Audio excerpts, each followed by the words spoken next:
Mole concept और स्टैक्योमेट्री calculation के बाद जो हमारे पास अगला टॉपिक आता है, बहुत महत्वपूर्ण टॉपिक है, उसका नाम है एम्पिरिकल फार्मूला। तो एम्पिरिकल फार्मूला क्या होता है, पहले इसको ज़रा समझने की कोशिश करेंगे। देखिए, किसी भी कंपाउंड को जब हमें रिप्रेजेंट करना होता है तो एक जो फार्मूला है उसका नाम है मॉलिक्यूलर फार्मूला और दूसरा फार्मूला है एम्पिरिकल फार्मूला। देखिए, मैं एग्जांपल आपको समझाता हूँ। सपोज हमारे पास ग्लूकोज है,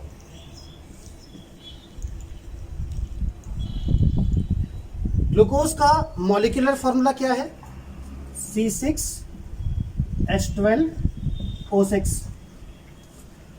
कार्बन, हाइड्रोजन और ऑक्सीजन, अगर ग्लूकोज का एक मॉलिक्यूल लिया जाएगा तो उस एक मॉलिक्यूल के अंदर कार्बन के नंबर ऑफ एटम 6 होंगे, हाइड्रोजन के नंबर ऑफ एटम 12 होंगे और ऑक्सीजन के नंबर ऑफ एटम 6 होंगे। लेकिन अगर मैं कार्बन, हाइड्रोजन और ऑक्सीजन इसके एटम्स का सिंपल रेशियो लूँ, सिंपलेस्ट रेशियो लूँ, तो वो क्या होगा?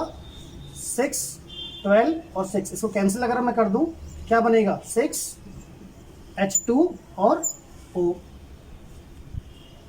तो देखिए, अगर मैं ये कहूँ कि C6H12O6 क्या है, तो ये वो फॉर्मूला है जो ये बताता है कि ग्लूकोज के एक मॉलिक्यूल में एक्चुअल में कितना एटम है। और ये वाला फॉर्मूला क्या बताता है कि ग्लूकोज के एक मॉलिक्यूल के अंदर एटम्स का सिंपलेस्ट रेशियो क्या है। सिंपलेस्ट रेशियो क्या है, इस फॉर्मूले को हम क्या बोलते हैं? एम्पिरिकल फॉर्मूला बोलते हैं। तो डेफिनेशन लिखेंगे एम्पिरिकल फॉर्मूले की। The chemical formula of any compound which represents simplest ratio of atoms in any molecule of that compound is called empirical formula। ठीक है, तो आगे देखेंगे हम लोग calculation of empirical formula.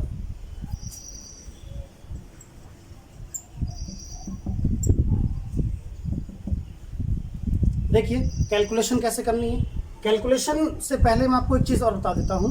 Equation इस तरह से दी जाएगी कि मान लिया आपके पास कोई कंपाउंड है और उस कंपाउंड के अंदर कोई एलिमेंट, सपोज मैं ग्लूकोज के बारे में बात करता हूँ, तो वो कहेगा कि एक ग्लूकोज का सैंपल आपके पास है जिसमें कार्बन इतना परसेंटेज है, हाइड्रोजन का इतना परसेंटेज है, ऑक्सीजन का इतना परसेंटेज है, and calculate the empirical formula. तो सबसे पहली चीज़ हमें पता होना चाहिए हमें दिया हुआ क्या होगा, है ना। तो गिवन, जनरली इसमें क्या गिवन होता है? गिवन होगा परसेंटेज ऑफ एटम्स।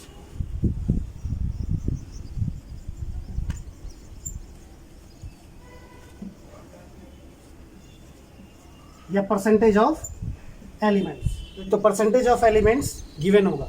अब कैलकुलेशन कैसे करनी है वो देख लीजिए। हमें एक टेबल बनानी है। सबसे पहले लिखा जाएगा इसमें एलिमेंट्स, सेकेंड नंबर पे लिखा जाएगा percentage,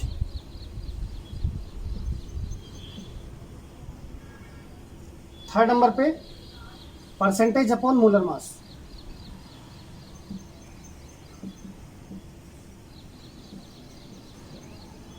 percentage upon molar mass. जब आपके पास परसेंटेज अपॉन मोलर मास आ जाएगा तो इसका रिजल्ट भी होगा। ये रिजल्ट आपको लिखना है। अब देखिए, यहाँ पे जो एलिमेंट्स होंगे ना, वो अलग अलग एलिमेंट्स हैं। मान लिया कि एक एलिमेंट ए है, एक एलिमेंट बी है और एक एलिमेंट सी है। तीनों का कुछ ना कुछ परसेंटेज भी होगा, लेकिन तीनों का जो परसेंटेज है वो क्या होना चाहिए? सम करके 100 होना चाहिए। फिर परसेंटेज अपॉन मोलर मास आप निकालोगे, रिजल्ट आ जाएगा। तो रिजल्ट भी यहाँ पे कितना रहेंगे? 3 रिजल्ट रहेंगे, रिजल्ट 1, रिजल्ट 2, रिजल्ट 3। अब जो तीनों के रिजल्ट हैं, इन तीनों में से ये देखा जाएगा जो स्मॉलेस्ट रिजल्ट है वो क्या है। तो जो स्मॉलेस्ट रिजल्ट है उससे इन तीनों को क्या कर दीजिए? डिवाइड कर दीजिए। तो अगला वर्ड आएगा रिजल्ट अपॉन स्मॉलेस्ट रिजल्ट। ये भी यहाँ पे 3 आएंगे और फिर इन तीनों को होल नंबर रेशियो में कन्वर्ट करना है। होल नंबर रेशियो, तो इन तीनों का होल नंबर रेशियो यहाँ पे होगा और होल नंबर रेशियो में ये कैलकुलेट होगा। और इस तरह से आप कर सकते हैं। खास बात ध्यान रखनी है, इसको पहले आप कॉपी कर लीजिए।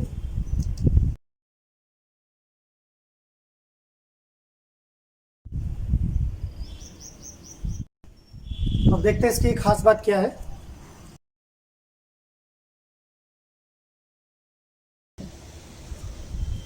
पहली चीज, अगर किसी कंपाउंड के अंदर जो टोटल परसेंटेज है अगर वो 100 नहीं हो रहा है तो जो रिमेंड परसेंटेज होगी वो क्या होगी, ऑक्सीजन। आप इस बात को लिख भी सकते हैं कि अगर टोटल सम ऑफ परसेंटेज 100 नहीं है तो रिमेंड परसेंटेज क्या होगी, ऑक्सीजन की। जैसे सपोज आपके पास कोई कंपाउंड है और मान लीजिए उस कंपाउंड के अंदर ए, बी और सी 3 एलिमेंट्स गिवन है और ए का जो परसेंटेज है वो 10% है, बी जो है वो सपोज 40% है और सी जो है वो 30% है। तो 40 + 10 50 + 30 80, 20% जो बच गया है वो हमेशा हर केस में जो 20% बचेगा या जितना भी परसेंटेज रिमेंड होगा वो क्या होगा, ऑक्सीजन होगी। तो इस बात को आपने एकदम समझना है। दूसरी बात जो बहुत महत्वपूर्ण है कि एम्पिरिकल फॉर्मूला के साथ साथ क्या आएगा, इसमें कई बार मॉलिक्यूलर फॉर्मूला भी कैलकुलेट करने के लिए आएगा। तो वो कैसे करना है वो देखिए।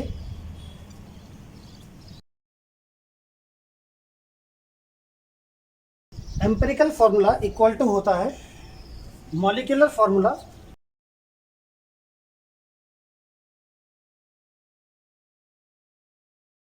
Upon N. एक एन फैक्टर है। एम्पिरिकल फॉर्मूला में अगर मैं एन की मल्टीप्लाई करूंगा तो क्या बनेगा, मॉलिक्यूलर फॉर्मूला। आप जानते हैं ना कि मॉलिक्यूलर फॉर्मूला क्या है, इसका ही सिंपलेस्ट रेशियो एम्पिरिकल फॉर्मूला है। तो सिंपलेस्ट रेशियो कैसे निकाला होगा कि कॉमन फैक्टर रहा होगा जिससे मॉलिक्यूलर फॉर्मूला के जो डिजिट्स हैं उनको डिवाइड किया। तो वो डिवाइड जो जिस फैक्टर से हमने डिवाइड किया वो क्या है, एन है। अब इस एन की कैलकुलेशन करनी कैसे है, तो ये एन की कैलकुलेशन ऐसे करनी है कि एन इक्वल टू होता है N equal to molar mass upon empirical formula mass.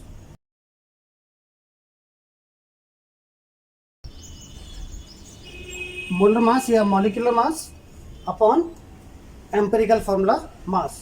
तो ध्यान रखेंगे कि मॉलिक्यूलर फॉर्मूला मास आपको गिवन होगा या मोलर मास आपको गिवन होगा या मॉलिक्यूलर मास आपको गिवन होगा।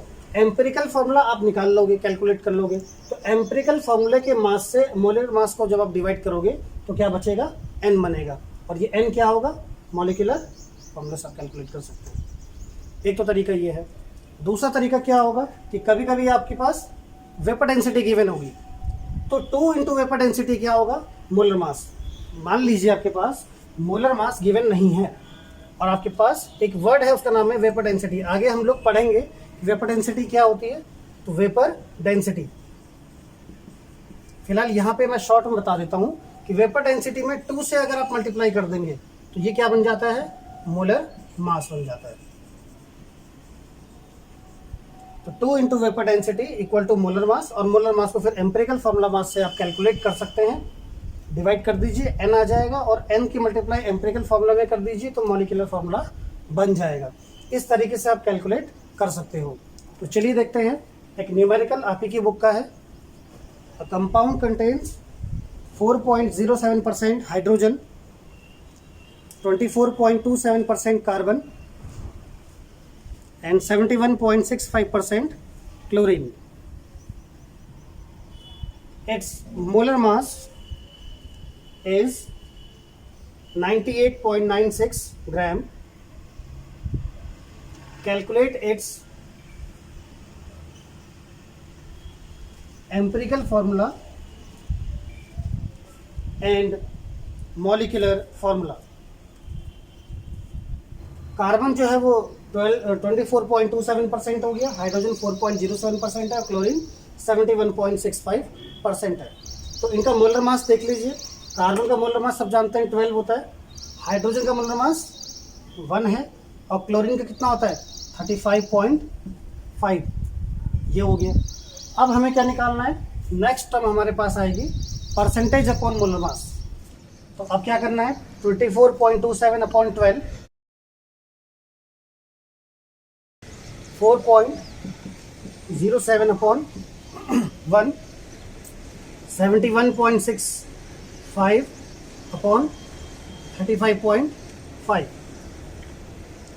इससे इसको डिवाइड कर लीजिए तो ये आएगा 2, इससे इसको डिवाइड करेंगे तो 4 आएगा, और इससे इसको डिवाइड करेंगे तो ये 2 आएगा। अब ये तो हमारे पास क्या आ चुका है, रिजल्ट आ चुका है। नेक्स्ट क्या था, रिजल्ट अपॉन स्मॉलेस्ट रिजल्ट। तो ये था रिजल्ट अपॉन स्मॉलेस्ट रिजल्ट। तो वो कैसे करेंगे, देखिए इन तीनों में जो स्मॉलेस्ट नंबर है वो क्या है, 2 है, तो 2 से सबको डिवाइड कर दीजिए, 2 upon 2 that is equal to 1, 4 upon 2 that is equal to 2, and 2 upon 2 that is equal to 1। तो कार्बन कितना है 1, हाइड्रोजन होगा 2 और ऑक्सीजन क्लोरीन होगा 1। तो एम्पिरिकल फॉर्मूला क्या बनेगा, एम्पिरिकल फॉर्मूला बनेगा C1H2 और Cl1, मतलब इसको इन शॉर्ट हम लिख सकते हैं CH2Cl। तो इस तरह से हम क्या निकालेंगे, इसका एम्पिरिकल फॉर्मूला निकालेंगे। अब नेक्स्ट जो कैलकुलेशन होगी उसका नाम है मॉलिक्यूलर फार्मूला। तो अब देखेंगे हम मॉलिक्यूलर फार्मूला कैसे निकालते हैं। तो अब देखते हैं मॉलिक्यूलर फार्मूला कैसे निकालना है। देखिए हमारे पास एम्पिरिकल फार्मूला गिवन है, एम्पिरिकल फार्मूला क्या था हमारे पास, CH2Cl। अब एम्पिरिकल फार्मूला ये है हमारे पास, तो अब क्या निकालना है, एम्पिरिकल फार्मूला मास। तो एम्पिरिकल फार्मूला मास कैसे निकाला जाएगा, देखिए निकालने का तरीका बिल्कुल मॉलिक्यूलर मास की तरह है, लेकिन क्योंकि इसका नाम क्या है, एम्पिरिकल फार्मूला है, इसलिए इसी को क्या बोलते हैं, एम्पिरिकल मास बोलते हैं। तो एम्पिरिकल मास कैसे निकाला जाएगा, कार्बन का 12 प्लस 1 इंटू 2 प्लस 35.5, कैलकुलेट कर लीजिए, 12 प्लस 2 14 और 35.5 में ऐड कर दीजिए, ये आ जाएगा 49.5। तो इस तरह से एम्पिरिकल मास हमने निकाल दिया। अब एम्पिरिकल मास निकालने के बाद क्या निकालोगे, मोलर मास हमारे पास गिवन है, तो मोलर मास जो है वो 98.96 था। अब मुझे निकालना है n की वैल्यू, कि n की वैल्यू कैसे निकालेंगे। तो n इक्वल टू है यहाँ पे मोलर मास अपॉन एम्पिरिकल मास।